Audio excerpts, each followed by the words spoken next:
Salut la compagnie, c'est Jules Melon et aujourd'hui dans un Ciné Critique, je vais vous parler d'un film du MCU qui n'est pas une nouveauté. Et oui, mais tout ceci pour préparer la prochaine qui sort dans quelques jours, le 4 mai au cinéma, le fameux Doctor Strange in the Multiverse of Madness de Sam Raimi.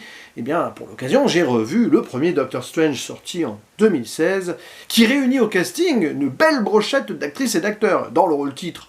Benedict Cumberbatch, qui joue aussi Dormammu, le grand ennemi final, en capture de mouvement et en voix, comme il l'avait fait pour Smaug dans la trilogie du Hobbit.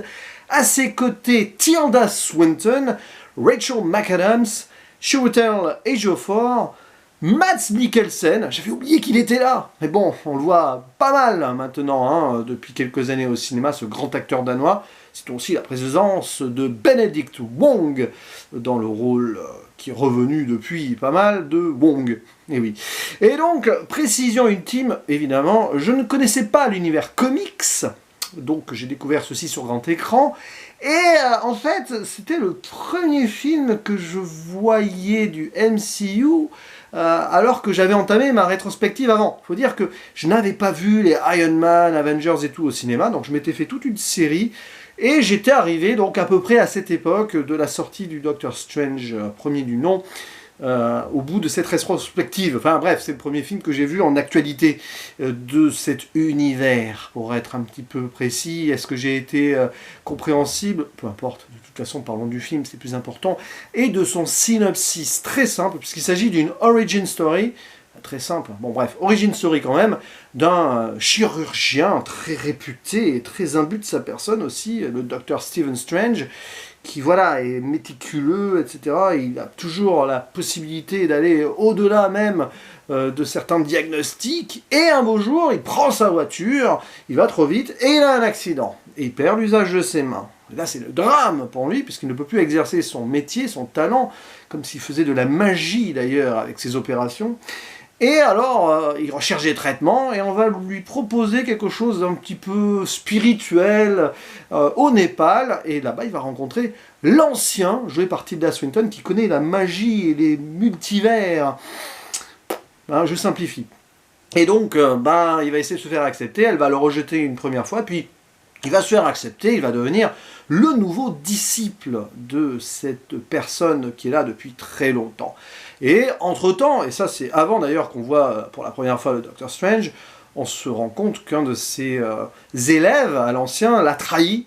Donc un certain, j'ai plus son nom là, Caecilius, joué par Mads Mikkelsen, qui a créé toute une sorte de secte autour de lui et qui va pactiser avec une sorte de démon interdimensionnel de la dimension noire, un monstre Lovecraftien Dormammu, qu'on va nous teaser comme l'antagoniste à battre, mais on y reviendra sans spoiler quand même sur son traitement. Et du coup, on va découvrir un Doctor Strange qui va apprendre la magie, se faire ami-ami avec une cape, et voilà. Donc film de super-héros, oui, mais de magie. Et alors, quand je l'avais vu à l'époque, j'étais là en mode, ouais, ok. Ça fait un peu Iron Man bis sur la création du personnage.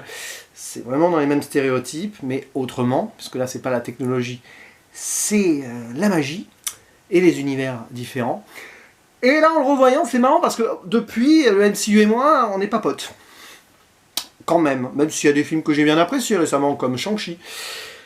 Et là, en le revoyant, je suis mitigé, mais j'ai bien apprécié parce que je me rends compte qu'il y a du vrai travail sur le plan visuel et de création qui manque un petit peu dans certaines œuvres récentes, si ce n'est les Éternels, mais il y avait d'autres défauts. Shang-Chi, c'était parce que c'était plus simple et j'ai vraiment apprécié le film. Bon, voilà, je sais que pas mal de gens non, mais moi oui. Et en fait, j'ai pris un plaisir certain en revoyant donc ce Doctor Strange, même si quand même le scénario, il y a des choses à redire. Et aussi dans l'utilisation de ce casting. Autant Tilda Swinton, très bien, Benedict Cumberbatch qui s'approprie le rôle, et depuis, voilà, c'est Stephen Strange, c'est Benedict Cumberbatch, on l'a revu pas mal de fois, il tient bien le rôle. Autant pour, par exemple, Rachel McAdams, la caster pour l'avoir, 10 minutes à l'écran et en mode faire-valoir de son ancien amant, le docteur, ouais, bof. Idem pour Mads Mikkelsen, qui est très bon au moment où il apparaît, mais son personnage méchant n'est pas hyper développé. Donc c'est presque un petit peu du caviar donné au cochon, l'utilisation de tels acteurs. Mais quand même, quel casting. Donc voilà, donc ça c'est un bémol. Chiwetel Ejiofor, par contre, son personnage est intéressant, d'autant plus sur le build-up et son final, même post-générique, j'en dis pas plus, mais il y a peut-être la construction de quelque chose, on verra avec le film de Sam Raimi, peut-être ce qui sera fait donc pour le protagoniste Mordo qu'il joue. Donc voilà.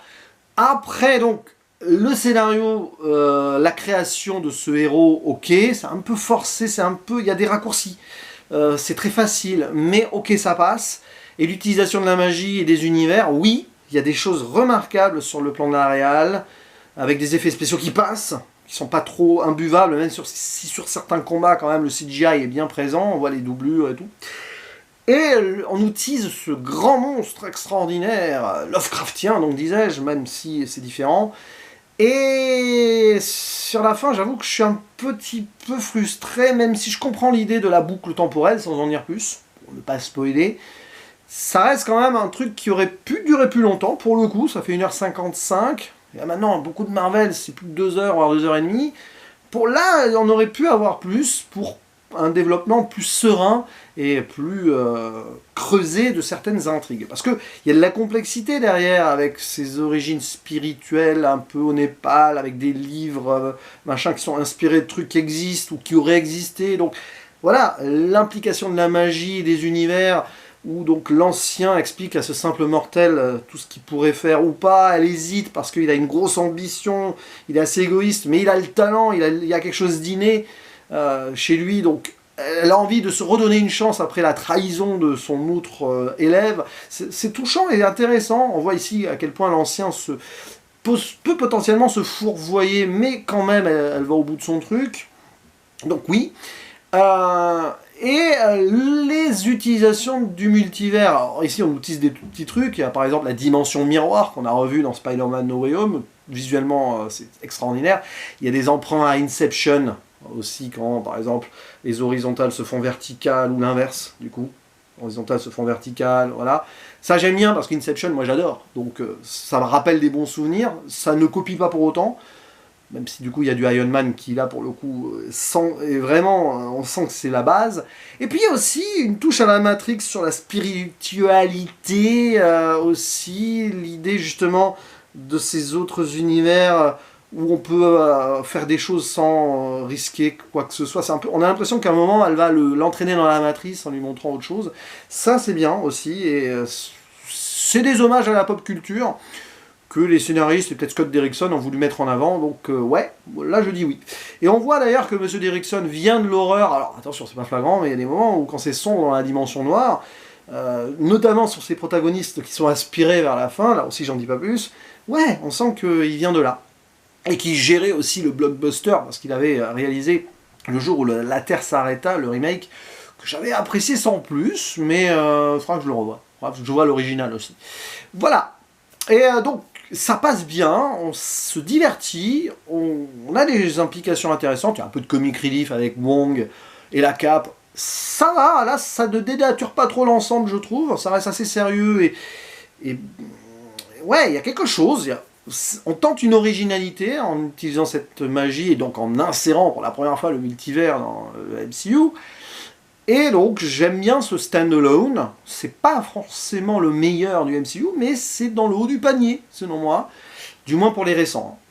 Donc voilà, j'ai quand même pris plaisir à revoir ce film, comme quoi finalement le MCU, bon, j'avoue, hein, je suis un petit peu plus acerbe envers cet univers depuis quelques films vus au cinéma, mais bon, je décide encore de lui donner sa chance, avec des revisionnages potentiellement intéressant comme celui-ci, et avec le prochain donc prévu au cinéma, que j'irai pas voir le jour J, parce que je serai encore un peu en vacances dans le sud, mais j'irai le voir très vite, de toute façon, peu importe, on n'est pas pressé.